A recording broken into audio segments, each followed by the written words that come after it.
Olá, meus amigos, tudo bem? Eu me chamo Guilherme, estamos dando início a mais uma leitura e hoje, no nosso 8º dia, a leitura que nós faremos menção é do capítulo de número 22, 23 e 24. Antes de nós darmos início à nossa leitura, eu gostaria de convidar você a comentar nesse vídeo, a curtir e compartilhar.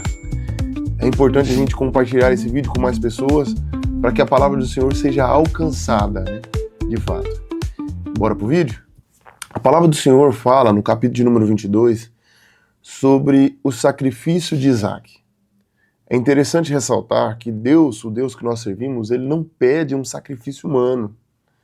Não existe, no decorrer das escrituras sagradas, em nenhum momento em que ele sacrificou humanos, para adoração a ele. Isso não existe. Isso aí é algo realmente relacionado aos deuses pagãos, que por muitas vezes os homens sacrificavam seus próprios filhos em um rito de adoração a esses outros deuses. Mas o nosso Deus não. O nosso Deus, ele não vê esse tipo de sacrifício, não.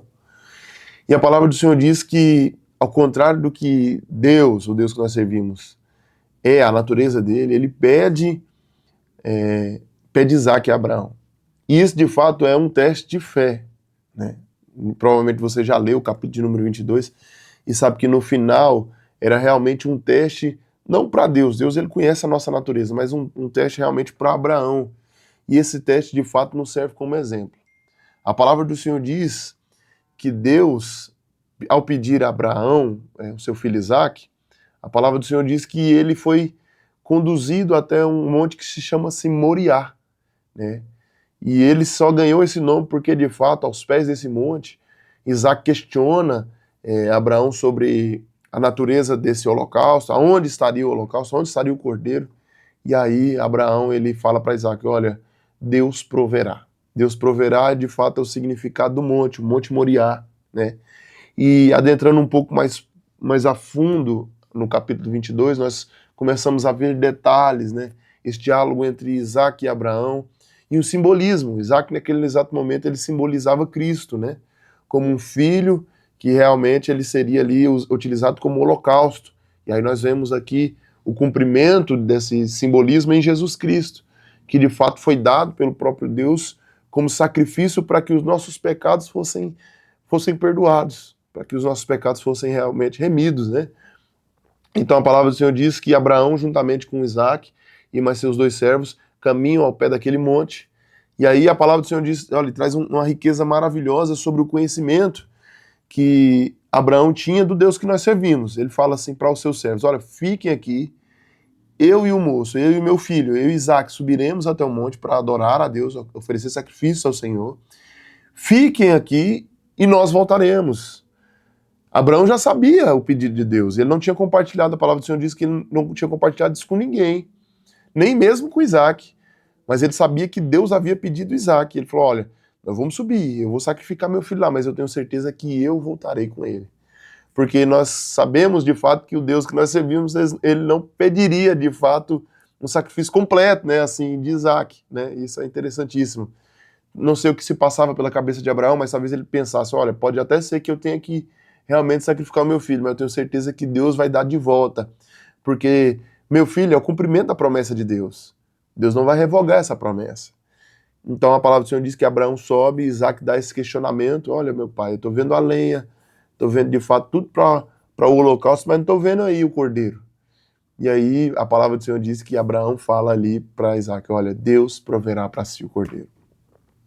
Eu fico assim realmente intrigado, não somente pelo fato da obediência de Abraão, mas também pela obediência de Isaac.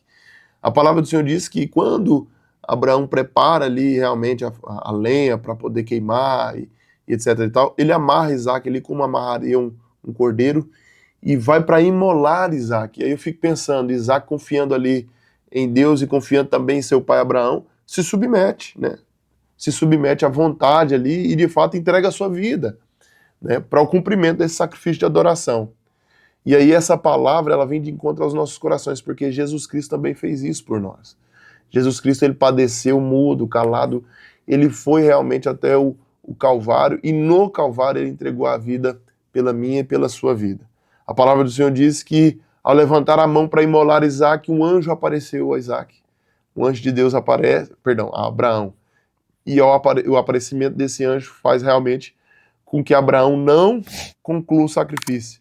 E ali, mais uma vez, Deus libera sobre ele elogios e uma promessa. Falou, ó, vi, né, de fato o seu ato, você realmente entregar o seu filho a mim, e isso é maravilhoso, isso demonstra realmente a sua devoção, o seu comprometimento em fazer o meu querer e a minha vontade.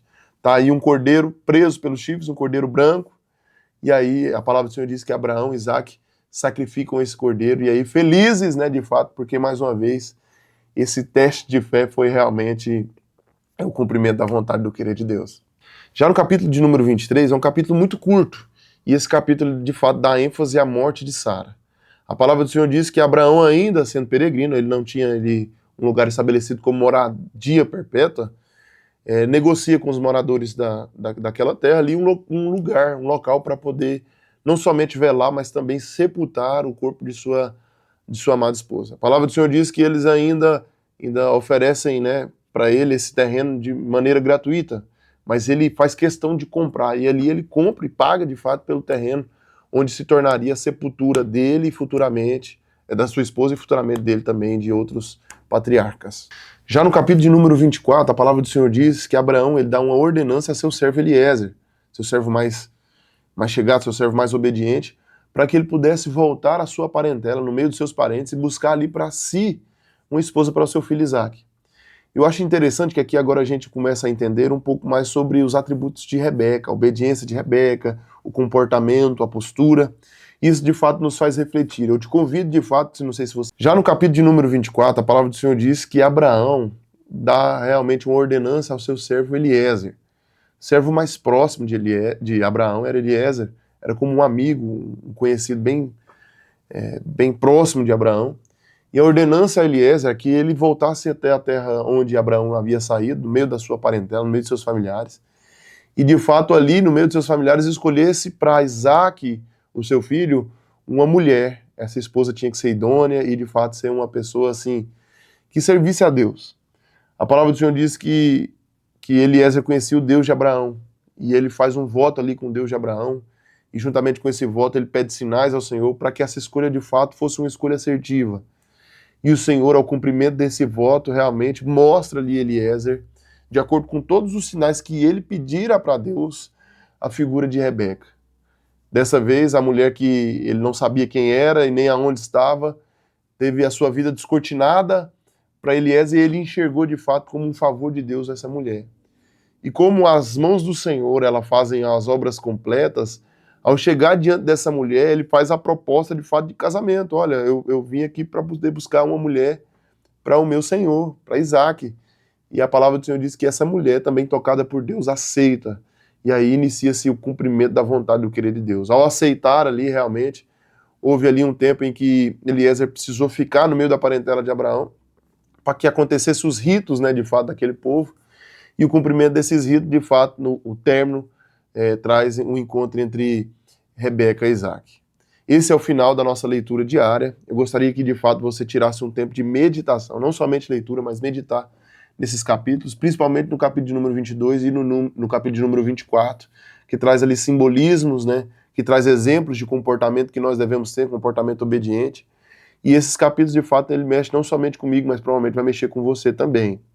Eu gostaria de pedir encarecidamente que você compartilhasse esse vídeo com mais pessoas, que essa rede aí de semeadura, de sementes plantadas da palavra do Senhor, pudesse realmente trazer frutos às pessoas que estão ao seu redor. Porque se é bênção para você, é bênção para quem está ao seu lado também.